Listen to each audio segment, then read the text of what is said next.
Sino ang susunod na Senate President? Naku, maganda po yan. Huwag na muna yung sa baba, sa yung speaker. Kasi parating sinasabi, meron na daw siyang boto at siya daw ang magiging speaker. Pero may mentioning ko na lang po.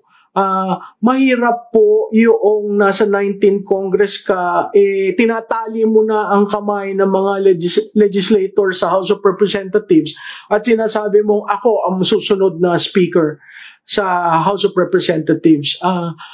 Siguro po dapat bigyan natin, balikan natin ang pinakakapangyarihan ng Kongreso. Kahit ng saang Kongreso, deliberative po yan at plenaryo ang kapangyarihan. Kung walang plenaryo, propaganda lang po yung mga sinasabi. No? Dapat idadaan ang desisyon sa plenaryo. Una, no? So, dumaan na ba sa plenaryo? Nag-convene na ba ang 20th Congress? Nag-oath na ba ang members? Hindi pa ho. Kaya wag ko kayo maniwala dyan sa siya ang magiging speaker. Meron po mga pangalan na flino-float, na andyan po si Congressman Toby Chanco, nandyan po si Congressman Albi Benitez, nabalitaan ko po yung Congressman Marcos Barba. Siguro po mas marami, mas maganda